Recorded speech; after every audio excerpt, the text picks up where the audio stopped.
بسم اللہ الرحمن الرحیم۔ گمنام ہیرو کے معزز ناظرین السلام علیکم۔ دوستو لائک ضرور کر دیا کریں، شکریہ۔ آئیے چلتے ہیں کہانی کی طرف۔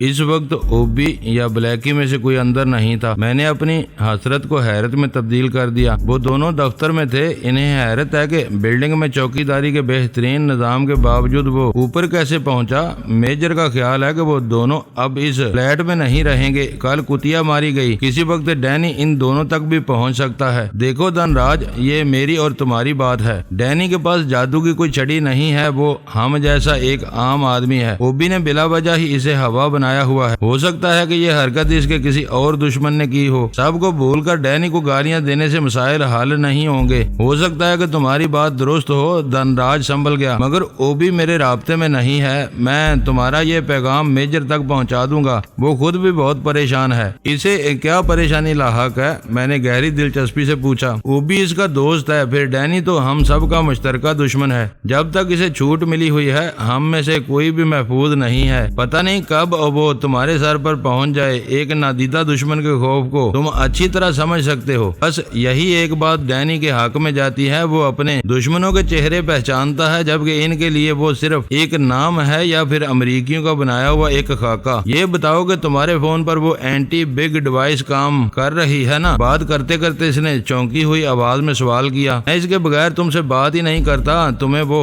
کیوں یاد آ گئی؟ اتنی کھلی کھلی باتیں کسی غیر کے کانوں میں پڑ جائیں تو ہم مشکل میں پڑ سکتے ہیں۔ میں یہ بتا رہا تھا کہ میجر نے مجھے خاص طور پر ہدایت کی تھی کہ تمہیں اوبی کے نئے مسائل سے جلد از جلد آگاہ کر دوں۔ تمہاری جگہ میں ہوتا تو دور دور سے ڈینی کو دیکھنے کے بجائے اسے گولی مار کر فرار ہوتا اور سیدھا امریکی قونصل خانے میں پناہ لے لیتا۔ وہ خود ہی مجھے حفاظت سے باہر پہنچا دیتے۔ کیا تم مجھے ایسا کرنے کا مشورہ دے رہے ہو؟ میں نے تیزی سے پوچھا۔ اپنے معاملات کو تم خود بہتر سمجھتے ہو، یہ میری خواہش ضرور ہے۔ اسے بس خواہش ہی رہنے دو۔ اسے معلوم ہے کہ وہ کتنے دشمنوں میں گرا ہوا ہے۔ ایک بار میں وہ مرے یا نہ مرے، اس پر وار کرنے والا ضرور مار دیا جائے گا۔ لاشیں فرار ہوتی ہیں، نہ کہیں پناہ لے سکتی ہیں۔ مجھے اپنے ایسے انجام سے نفرت ہے۔ میں نے میجر بخشی کا پیغام دے دیا ہے، اب اس کی ساری توقعات تمہاری ذات سے وابستہ ہیں۔ ڈینی کا جلد ہی کوئی نہ کوئی بندوبست ہونا چاہیے۔ اپنے میجر سے پوچھ لو کہ میں اس سے رابطہ کر سکتا ہوں یا نہیں۔ کوئی ناگزیر مجبوری ہو تو وہ برا نہیں مانے گا۔ اسے اپنے ساتھ تمہاری سلامتی بھی عزیز ہے، مگر میرے پاس اس کا کوئی فون نمبر نہیں ہے۔ پتہ نہیں دفتر کا آپریٹر میری کال کو اہمیت دے گا یا نہیں۔ میں اس سے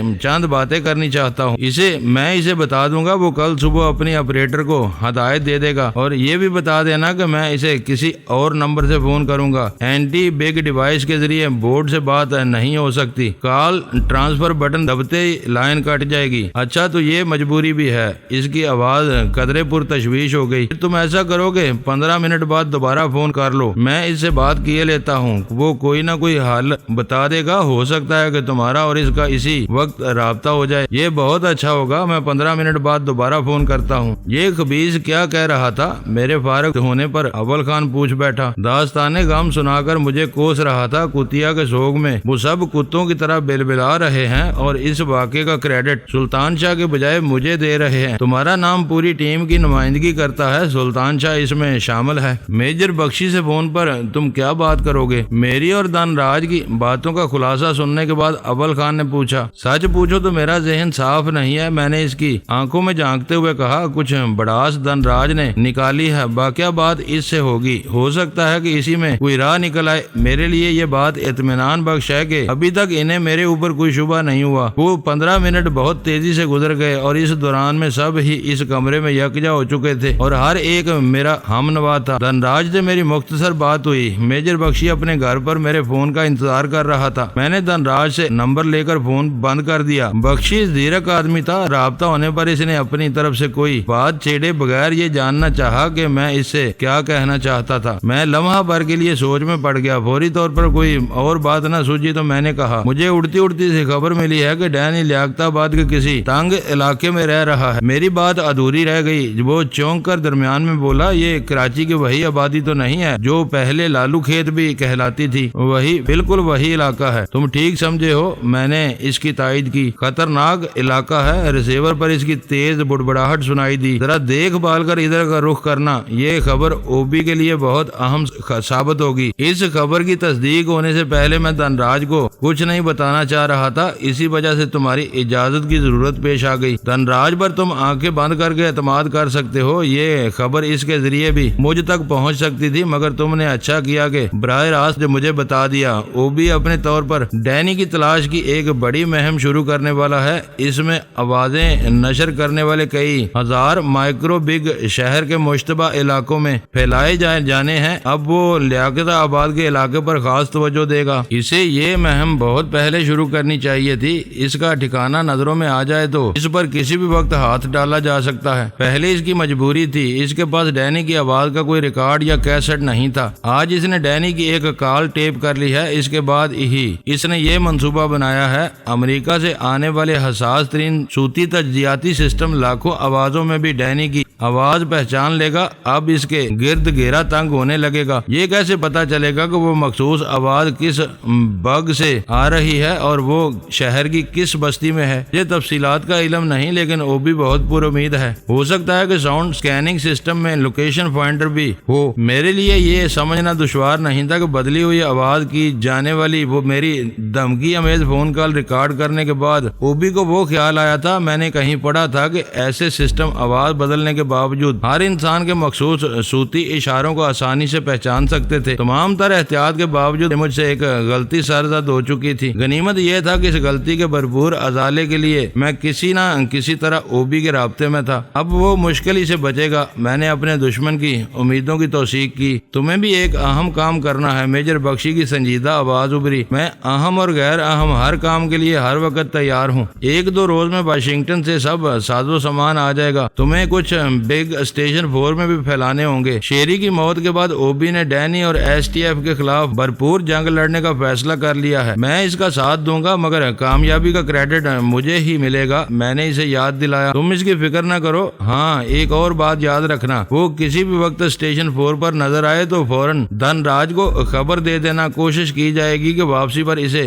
راستے میں ہی گھیر کر دبوچ لیا جائے۔ اوبی اس انسانی عجوبے کو زندہ پکڑنے کا خواہش مند ہے۔ میں بتا دوں گا، مگر یہ خیال رکھنا کہ مجھے اس کے آنے اور واپس لوٹنے کے پروگرام کا کوئی علم نہیں ہوتا۔ وہ کسی چھلاوے کی طرح تھوڑی دیر کے لیے نظر آتا ہے، پھر اول خان کے ساتھ کیمپ میں کہیں گم ہو جاتا ہے۔ یہ سب اوبی سنبھال لے گا، تم اپنے کام سے غافل نہ ہونا۔ اس نے تاکید کی، پھر پوچھا، اس وقت تم کہاں سے بول رہے ہو؟ اس کا وہ سوال بہت اچانک اور بے ساختہ تھا۔ میں نے کسی روانی سے جواب دیا، اسٹیشن 4 پر تمہیں معلوم ہے کہ فون پر CSD کی سہولت صرف یہی میسر ہے۔ تم مجھ سے ملنے کے لیے تھوڑی دیر میں کلب آ سکتے ہو۔ اس نے شہر کے ایک قدیم اور مشہور کلب کا نام لے کر دریافت کیا۔ اس وقت میں اپنے دشمنوں کا معاون بنا ہوا تھا، ان کی کسی فرمائش کو رد نہیں کر سکتا تھا۔ اپنی تشویش کے باوجود میں نے خوش مزاجی سے کہا، تم کہو گے تو میں کہیں بھی پہنچ سکتا ہوں، صرف آنے جانے میں کچھ زحمت اٹھانی پڑے گی۔ آنے جانے میں اس کی تحیر زدہ آواز سنائی دی، تو کیا تم دن رات وہیں رہتے ہو؟ یہ فوجی کیمپ کی بڑی کٹھن زندگی ہے، 24 گھنٹے کی ملازمت سمجھ لو۔ تمہیں جلد ہی اس سے نجات مل جائے گی، بس تم نکلو، میں وہاں لائن پر تمہارا انتظار کروں گا۔ یہ کہہ کر اس نے فون بند کر دیا اور میں اس ملاقات کا سبب جاننے کی حسرت دل میں لیے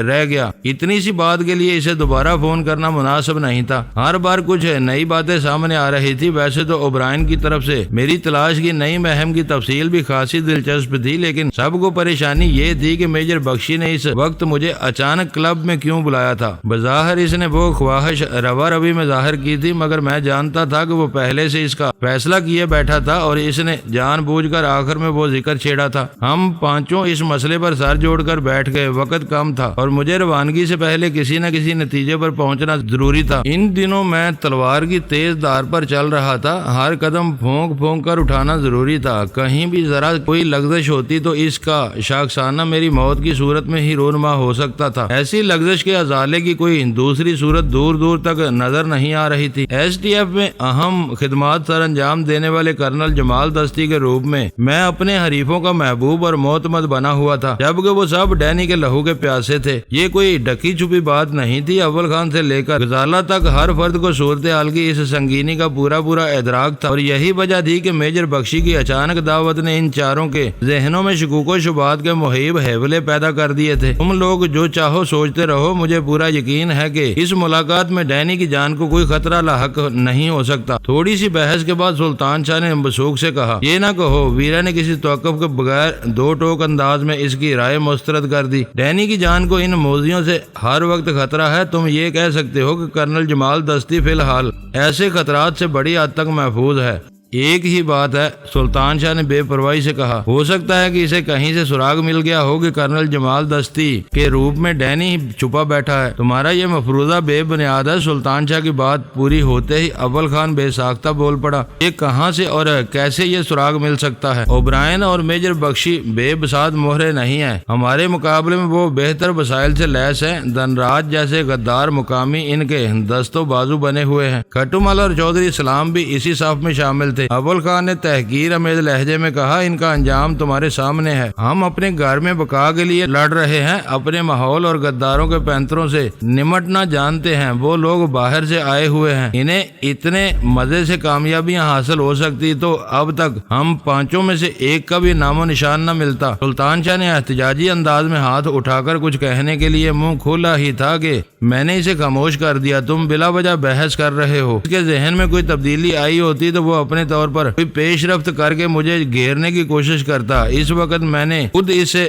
فون پر رابطہ کیا تھا۔ اس نے مجھے اعتماد میں لے کر اوبرائن کے اگلے پروگرام کے بارے میں بتایا ہے۔ پھر اس نے تمہیں کلب کے لان پر کیوں بلایا ہے؟ ویرا نے سوال جڑ دیا۔ کلیدی سوال یہی ہے کہ یہ کوئی اور ہی چکر معلوم ہوتا ہے۔ میں نے سگریٹ کا کش لے کر پرخیال لہجے میں جواب دیا۔ اوبرائن نے مجھے ایمپریس مارکیٹ بلایا، وہاں اس کی جگہ بلیکی پہنچا ہوا تھا۔ وہ مجھے دھنراج کے حوالے کر کے غائب ہو گیا۔ دھنراج نے مجھے اپنے ہوٹل کے کمرے میں بلایا تو وہاں میجر بخشی سے اچانک سامنا ہوا۔ اب میجر بخشی نے بلایا تو شاید کوئی اور چہرہ سامنے آ جائے۔ فوری طور پر کوئی کچھ نہ بولا، شاید وہ سب ہی میرے جواب کی معقولیت پر غور کر رہے تھے۔ یہ بات آسانی سے ہضم نہیں ہو رہی۔ غزالہ نے اپنے گنیری پلکے اٹھا کر دھیرے سے کہا، میں یہ مانتی ہوں کہ فون اس نے نہیں آپ نے کیا تھا، مگر یہ مجبوری تھی۔ ان میں سے کسی کے پاس آپ کا کوئی فون نمبر نہیں ہے، جبکہ آپ نے دھنراج کے ذریعے اجازت لینے کے بعد میجر بخشی کے گھر فون کیا تھا۔ وہ ذہن میں کوئی پلان لیے بیٹھا تھا،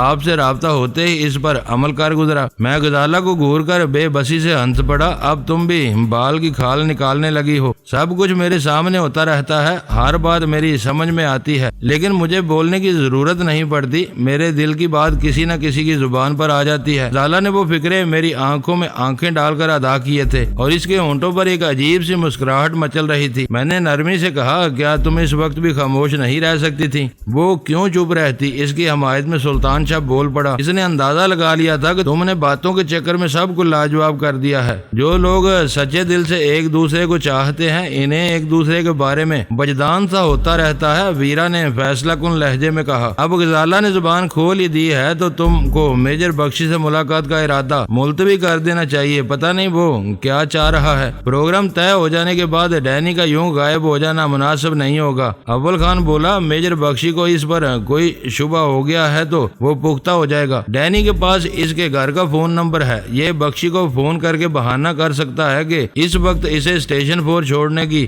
اجازت نہیں مل سکتی۔ بخشی بھی جانتا ہے کہ کرنل جمال دستی یہاں خود مختار نہیں ہے، اسے کسی نہ کسی کو جواب دینا پڑتا ہے۔ ویرا کی وہ جوابی تجویز معقول تھی۔ میں نے چند ثانیوں کے لیے اس پر غور کیا۔ میجر بخشی سے مجوزہ ملاقات کے بارے میں میری چھٹی عیسوی مطمئن نہیں تھی۔ میں نے فون سنبھال لیا۔ تیسری گھنٹی پر میجر بخشی کے رہائشی فون نمبر سے کسی عورت کی آواز سنائی دی۔ میرے استفسار پر اس نے بتایا کہ میجر بخشی گھر پر موجود نہیں تھا۔ نسوانی آواز مہذب اور پروقار تھی۔ مجھے اندازہ نہیں ہو سکا کہ وہ کون تھی۔ میں نے کہا، میجر سے اس وقت میری ملاقات طے تھی، مگر میں میں کسی وجہ سے آنے سے قاصر ہوں۔ اگر وہ گھر پر نہیں ہے۔ وہ میری بات کاٹ کر بولی، میں کیا کہہ سکتی ہوں؟ میجر کو کلب پہنچنا ہے، تم وہاں پیغام دے دو، یہ بہت ضروری ہے۔ میں نے التجا کی۔ سوری، رکھائی سے کہا گیا، میں یہ نہیں کر سکتی، میں ان کی خادمہ ہوں، تم اپنا نام بتا دو، ان کا فون آیا تو میں تمہارا پیغام دے دوں گی۔ مجھے یہ جان کر مایوسی ہوئی کہ میری مخاطب میجر بخشی کی خادمہ تھی۔ میں میجر کو کسی بے یقینی میں مبتلا کرنا نہیں چاہتا، تم میری کال کو بھول جاؤ۔ میں نے ترشی سے یہ کہہ کر فون بند کر دیا۔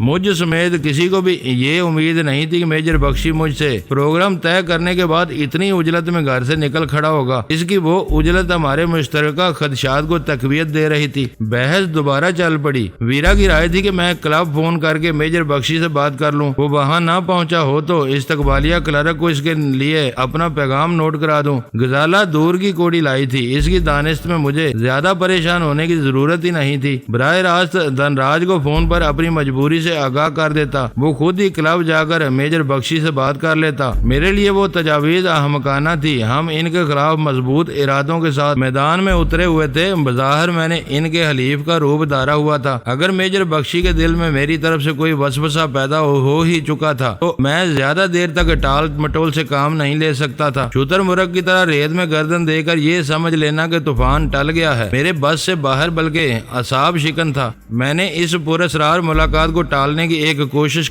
کر لی تھی، اس میں ناکامی ایک طرح سے غیبی اشارہ تھی۔ میں نے روانگی کی تیاری شروع کر دی۔ لباس تبدیل کرنے کے بعد میں نے بھیم گن جیب میں ڈالی تو ویرا بولے بغیر نہ رہ سکی، پہلے غیر مسلح ہو کر گئے تھے تو اب بھیم گن کیوں لے جا رہے ہو؟ پچھلی بار میں دھن راج کے ہوٹل بلکہ کمرے میں مدعو کیا گیا تھا۔ میرے اندیشے کے عین مطابق وہاں ہتھیار کی موجودگی کا سراغ لگانے والا اعلیٰ نصب تھا۔ میں نے ایک ایک لفظ پر زور دے کر طنزیہ لہجے میں کہا، آج اس سے کلب کے کھلے لان پر ملنا ہے۔ میرے طنزیہ لہجے کے جواب میں ویرا کے ہونٹوں پر سلگا دینے والی مسکراہٹ عود کر آئی۔ ہتھیاروں کی موجودگی کے لیے دستی آلات کا استعمال بھی عام ہو چکا ہے۔ وہ ہاتھ میں کچھ تھامے بیٹھا ہوگا تو میں اسے تماشا بنا دوں گا، میں نے جل کر کہا۔ میرے رد عمل پر ویرا نے ایک بھرپور کہا لگایا۔ غزالہ کے چہرے پر سرخی سی پھیل گئی۔ اول خان کا ایک آدمی چند منٹ میں میرے لیے ایک ٹیکسی لے آیا۔ اس کی دی ہوئی اطلاع سننے پر میری استفہامیہ نظریں اول خان کی طرف اٹھ گئیں۔ یہ واپسی تک تمہارے ساتھ رہے گا، ہمارے اعتماد کا آدمی ہے، اس نے بتایا۔ بار بار ایک ہی ٹیکسی کا استعمال مناسب نہیں رہے گا، میں نے کہا۔ ٹیکسی اور ڈرائیور دونوں ہی نئے ہیں، تم فکر مت کرو، وہ بولا۔ ان اول خان کو پورا یقین تھا کہ چھاؤنی کی حدود میں آنے جانے والے قریب ٹیکسی ڈرائیور ہر طرح محب وطن اور قابل اعتماد ہوتے ہیں۔ اگر انہیں علم ہو کہ وہ اپنا پورا معاوضہ لے کر کسی فوجی یونٹ کے لیے خدمت سر انجام دے رہے ہیں تو یکا یک ان کا مورال بہت بلند ہو جاتا ہے اور وہ ضرورت سے زیادہ فرض شناسی کا مظاہرہ کرنے لگتے ہیں۔ ایسے عام ڈرائیوروں سے قطع نظر خفیہ حفاظتی ایجنسیوں کے اہلکار بھی اس حساس علاقے میں مشتبہ افراد کی آمد و رفت پر نگاہ رکھنے کے لیے ٹیکسیاں وغیرہ لیے گھومتے رہتے ہیں۔ عام حالات میں وہ نگرانی کی ذمہ داری انجام دیتے ہیں، ضرورت پیش آ جائے تو فوری طور پر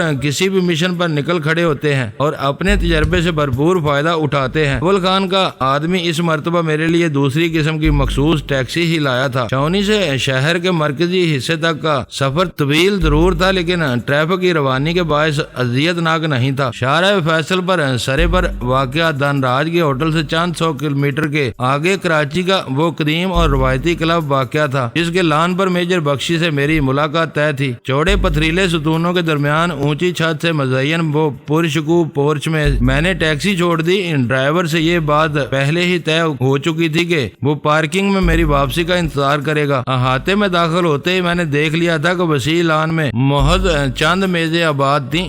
ٹیکسی سے اتر کر میں نے عمارت میں داخل ہونے کی بجائے لان کا رخ کیا تو میجر بخشی نے دور سے ہاتھ ہلا کر مجھے خود ہی اپنی طرف متوجہ کر لیا۔ وہ تیز روشنیوں سے قدرے الگ پڑی ہوئی میز پر اکیلا بیٹھا ہوا تھا۔ میں بہت مشکل سے اپنی یونٹ سے نکلا ہوں۔ رسمی فکروں کے تبادلے کے بعد میں نے اس سے شکوہ کیا۔ اس وقت مجھے وہیں رکنا تھا کیونکہ کمانڈر اچانک کہیں نکل گیا تھا۔ تم نہ پہنچتے تو مجھے شدید مایوسی ہوتی۔ اس نے میرے شکوے کو نظر انداز کر کے اپنے مطلب کی بات کہی۔ میں کافی دیر یہاں تمہارا انتظار کر رہا ہوں۔ مجھے معلوم ہے، میں نے اپنی لہجے کی تلخی پیتے ہوئے جواب دیا۔ میں نے دوبارہ تمہارے گھر فون کیا تھا مگر تم وہاں سے نکل چکے تھے۔ مجبوراً مجھے اسٹیشن 4 سے نکلنا پڑا۔ اچھا ہوا تم آ گئے، مجھے تم سے کچھ اہم ذاتی باتیں کرنی تھی، وہ سنجیدگی سے بولا۔ ذاتی باتیں؟ میں نے تحیر زدہ آواز میں دہرایا۔ ان کی کیا ضرورت پیش آ گئی؟ تم آرمی کے کس یونٹ سے اور کب ریٹائر ہوئے تھے۔ اس نے چند ثانیوں تک خاموشی سے میری بے چین نظروں میں جھانکنے کے بعد پوچھا، سوری میجر، میں نے تیوریوں پر بال ڈال کر کہا، یہ قطعی غیر ضروری باتیں ہیں۔ برا مت مانو، موجودہ حالات میں یہ سوال بہت اہمیت اختیار کر گئے ہیں۔ اس نے میرے خراب تیور دیکھنے کے باوجود اپنا فاہمانہ لہجہ برقرار رکھا۔ میں نے را یا اسپیشل سروسز بیورو میں ملازمت کی درخواست نہیں دی ہے جو یہ سوالات پوچھے جا رہے ہیں۔ تم میری توہین کر رہے ہو۔ اوہ ہو، وہ بے ڈنگے پن سے ہنسا اور کوہنیوں کے بل میز پر میری طرف جھک کر رازدارانہ لہجے میں بولا، تمہیں معلوم ہے کہ پچھلے دنوں میں کراچی کتنے امریکیوں کو نکل چکا ہے؟ اوبی کے محفوظ ترین فلیٹ میں اس کی پالتو کتیا مار دی گئی۔ اس وقت آدمی اپنے سائے پر بھی بھروسہ نہیں کر سکتا۔ دشمن ہمارے بہت ہی قریب رہ کر سب کچھ دیکھتا ہے اور گھات لگا کر وار کر دیتا ہے۔ اس کی باتیں سن کر میرے بدن میں سنسنی کی لہریں سرایت کر گئیں۔ مختصر سے وقت میں وہ بہت صحیح نتائج پر پہنچ چکا تھا۔ میں نے اپنی حکمت عملی میں ایک فوری تبدیلی لاتے ہوئے برہمی سے پوچھا، اس کا مطلب ہے کہ اب اوبرائن میرے اوپر بھی شبہ کر رہا ہے؟ اوبرائن تم پر شبہ کرتا تو تمہیں میرے حوالے کرنے سے پہلے یہ سب جاننے کی کوشش کرتا۔ اس نے میرا دماغ ٹھنڈا کرنے کی کوشش میں وہ اہم نقطہ اگل دیا۔ میں نے پہلی ملاقات میں ہی تم پر واضح کر دیا تھا کہ اب اوبی پورے کھیل سے باہر ہے۔ ہر ڈیل تمہارے اور دھن راج کے درمیان ہوگی۔ اگر تم کو میرے اوپر شبہ ہے تو معاملات کو یہیں ختم سمجھو۔ میں ہتھے سے اکھڑ گیا۔ گرمی دکھانے کی ضرورت نہیں، وہ میرا ہاتھ دباتے ہوئے مصالحانہ لہجے میں بولا، مجھے تم پر کوئی شبہ نہیں ہے، بس یہ میرا طریقہ کار ہے۔ میں ابتدا سے ہی ہر منفی امکان پر کام کرتے ہوئے آگے بڑھتا ہوں۔ اسے یوں سمجھ لو کہ بخار کا مریض ڈاکٹر کے پاس جاتا ہے تو وہ اس کے متعدد ٹیسٹ کراتا ہے۔ ملیریا، پیراسائٹس، وڈال اور مینٹوز بھی اس میں شامل ہوتے ہیں۔ یہ سمجھنا حماقت ہے کہ ڈاکٹر کو ٹی بی کا شبہ ہو رہا ہے۔ اس طرح وہ امکانات کی تنسیق کرتا ہے۔ ٹی بی نہیں ہے، ٹائیفائڈ نہیں ہے، ملیریا نہیں ہے، کسی معمولی خرابی کی وجہ سے بخار ہو رہا ہے۔ میں بھی یہی کرتا ہوں۔ ایک بار تمہاری سروس ریکارڈ کی تصدیق کر لوں تو زندگی بھر تم پر کوئی شبہ نہیں ہوگا۔ یہ بھی تو ہو سکتا ہے کہ اوبرائن کے چھپے ہوئے دشمن تم ہی ہو۔ میں نے اسے گھورتے ہوئے الزام دیا۔ اسے اپنے ہمدردوں کی طرف سے بدگمان کر کے اپنے ہاتھوں میں کھلونا بنانے کی کوشش کر رہے ہو۔ تم حد سے تجاوز کر رہے ہو۔ پہلی بار اس کی پیشانی شکن آلود ہو گئی۔ میرے بارے میں اوبرائن ہر بات جانتا ہے۔ وہ اپنی فارن انٹیلیجنس ایڈوائزری سروس کا عہدے دار ہے۔ میں اسپیشل سروسز بیورو کا افسر ہوں۔ ہماری پشت پر ان اداروں کی ضمانتیں موجود ہیں۔ یہ ادارے مل کر کام کر رہے ہیں اور ایک دوسرے سے پوری طرح متعارف ہیں۔ میری پشت پر ایس ٹی ایف کی ضمانت ہے۔ میں نے جان بوجھ کر کٹ ہوجتی کا مظاہرہ کیا۔ دھن راج سے پہلی ملاقات کے بعد اسٹیشن 4 کے نواح تک میرا مسلسل پیچھا کیا گیا تھا۔ ایسی بات اعتمادی کی فضا میں 2 دن بھی کسی کے ساتھ نہیں چل سکتا۔ اس کے ہونٹوں پر یکا یک منافقانہ مسکراہٹ پھیل گئی۔ ایس ٹی ایف ہماری حریف ہے۔ اس کے بارے میں کہیں کوئی ریکارڈ دستیاب ہے؟ نہ وہ لوگ منظر عام پر آتے ہیں۔ تصدیق ہو تو ایسے ہو، بظاہر تم ان کے باغی ہو۔ یہ بھی تو ہو سکتا ہے کہ تم ہمیں ڈبل کراس کر رہے ہو۔ خوف کی ایک سرد لہر میری ریڑھ کی ہڈی کے ایک سرے سے دوسرے سرے تک دوڑ گئی۔ آخر کار اس کا بدترین اندیشہ اس کی زبان پر آ ہی گیا تھا۔ میں نے اپنے سر کو اسبات میں جنبش دی۔ تم واقعی ایک کامیاب سیکرٹ ایجنٹ کی طرح سوچ رہے ہو۔ ایسے لوگ اپنے باپ پر بھی بھروسہ نہیں کرتے اور کبھی دھوکہ نہیں کھاتے۔ اب تم خرافات بک رہے ہو۔ وہ یکا یک مشتعل ہو گیا۔ مجھے اپنی ولدیت پر کوئی شبہ نہیں بلکہ فخر ہے۔ تم نے اب کوئی گالی دی تو میں نتائج کی پرواہ کیے بغیر تمہاری زبان کھینچ لوں گا۔ وہ غصے میں آیا تو میں فوری طور پر دھیما پڑ گیا۔ میری بات کو غلط مت سمجھو، میں نے گالی نہیں دی، یہ مثال دی تھی کہ بعض لوگ اپنے باپ کو بھی اپنے رازوں میں شریک نہیں کرتے۔ اب ماں باپ کی ایسی کوئی گندی مثال نہ دینا۔ وہ گرایا۔ اپنا تعاقب ہوتے دیکھ کر تم نے اندازہ لگا لیا ہوگا کہ ہم لوگ یہاں بالکل ہی بے سر و سامان نہیں ہیں۔ اپنی طرف اٹھنے والے ہر ہاتھ کو بے رحمی سے توڑ سکتے ہیں۔ مجھے معلوم ہے، میں نے اعتراف کیا، ایسی تیاریوں کے بغیر ڈینی سے نجات نہیں حاصل کی جا سکتی۔ میں نے دانستہ اس کی دگدی رگ چھیڑی تھی۔ اپنی قوت کا فرعونی دعویٰ کرتے ہوئے وہ بھول گیا تھا کہ ڈینی کی تلاش میں بھارتی اور امریکی ایک مدت سے خاک چاٹتے پھر رہے تھے۔ اوبرائن واشنگٹن سے آنے والی ہدایت پر ڈینی کے معاملے سے الگ ہو گیا ہے، مگر یہ اس کی انا کا سوال بنا ہوا ہے۔ ذرے توقف کے بعد اس نے معتدل لہجے میں بولنا شروع کیا۔ امریکیوں کے پاس ڈینی کا ایک قلمی خاکہ موجود ہے۔ اس کے فنگر پرنٹس والا گلاس تم بلیکی کے حوالے کر چکے ہو۔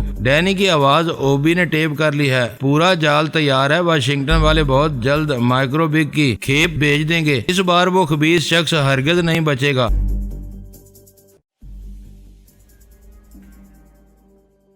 دوستو ویڈیو کو لائک ضرور کر دیا کریں۔ ISI پاک آرمی زندہ باد، پاکستان پائندہ باد۔ معزز ناظرین، اپنا خیال رکھیے گا اور اپنے اس چینل کا بھی شکریہ۔